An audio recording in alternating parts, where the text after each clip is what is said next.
আসসালামু আলাইকুম। আপনার জীবনের একটা উদ্দেশ্য থাকা দরকার। উদ্দেশ্যবিহীন জীবনে প্রতিষ্ঠা লাভ করা কঠিন, অর্থাৎ ব্যর্থ হওয়ার সম্ভাবনাই বেশি। আমরা জানব পৃথিবীতে প্রতিষ্ঠিত হয়েছে এমন মানুষদের মধ্যে, যেমন একজন ছিলেন হযরত ওমর রাদিয়াল্লাহু তাআলা আনহু। কীভাবে তিনি প্রতিষ্ঠিত হয়েছিলেন, তার জীবনের সেই গোপন সূত্রগুলো কী ছিল, আমরা আলোচনা করার চেষ্টা করব। অনেকগুলো সূত্র আছে, কিন্তু প্রাথমিক 2 থেকে 3টি পয়েন্ট আলোচনা করব ইনশাআল্লাহ। 1 নাম্বার হচ্ছে, সত্যকে জানলে লক্ষ্য পরিবর্তন করতে ভয় পাবেন না। আমরা জানি ওমর রাদিয়াল্লাহু তাআলা আনহু একজন কাফের ছিল।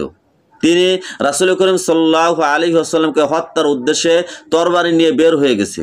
যখন পথিমধ্যে শুনলেন তার বোন এবং ভগ্নিপতি ইসলাম গ্রহণ করেছে, সেখানে গেলেন এবং বোনকে প্রহার করলেন, ভগ্নিপতিকে প্রহার করলেন। যখন বোনের শরীরে রক্ত দেখল, তিনি লজ্জিত হলেন এবং বললেন, কোরআন তেলাওয়াত করো। বোন অবশেষে যখন কোরআন তেলাওয়াত করলেন, সূরা তাহার কিছু অংশ, ওমর রাদিয়াল্লাহু তাআলা আনহুর মন নরম হলো। তিনি রাসূলের কাছে যাওয়া আরম্ভ করলেন। তখন রাসূল করিম সাল্লাল্লাহু আলাইহি ওয়াসাল্লাম দারুল আরকাম ছিলেন, অর্থাৎ সাফা পাহাড়ের নিকটবর্তী একটি বাড়ি। সাহাবীরা বাধা দিতে চাইলে নবীজি বললেন, আসতে দাও। রাসূলের কাছে গেলেন এবং ইসলাম গ্রহণ করলেন। দেখেন, যখন ওমর রাদিয়াল্লাহু তাআলা বুঝতে পারছে যে ইসলামই সত্য, সঙ্গে সঙ্গে তার মত পরিবর্তন করে ফেলেছে। 2 নাম্বার, ইনসাফ প্রতিষ্ঠা করা। ইনসাফ মানে ন্যায় প্রতিষ্ঠা করা। হে যুবক ভাইয়েরা, আপনারাই পারবেন সমাজের পরিবর্তন করতে, ইনসাফ করতে।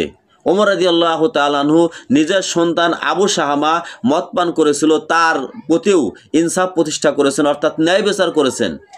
তৎকালীন সময়ে মিশরের বাদশাহ গোপনে তার বিচার করেছিল, কিন্তু ওমর রাদিয়াল্লাহু তাআলা রেগে গিয়েছিলেন এবং নিজের ছেলেকে নিজ হাতে পরবর্তীতে বিচার করেছিলেন, এবং সেই বিচারের পরেই ছেলেটি মারা যায়।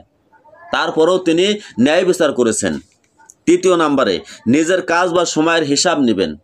ওমর রাদিয়াল্লাহু তাআলা আনহু দিনের বেলায় যেই কাজগুলো করতেন, রাত্রিবেলায় হিসাব নিতেন, অর্থাৎ কয়টা ভালো কাজ করেছে, কয়টা খারাপ কাজ করেছে, কোন সময় কোনো অঘটন ঘটে গেছে কিনা বা ইসলাম বিরোধী কাজ হয়েছে কিনা, এই সমস্ত কাজের হিসাব নিতেন। প্রিয় ভাইরা, আপনারাও যদি দিনের কাজগুলোর মধ্যে রাত্রিবেলায় হিসাব নেন, দেখবেন যে আপনার জীবন পরিবর্তন হয়ে যাচ্ছে। প্লিজ সাবস্ক্রাইব এবং লাইক করুন।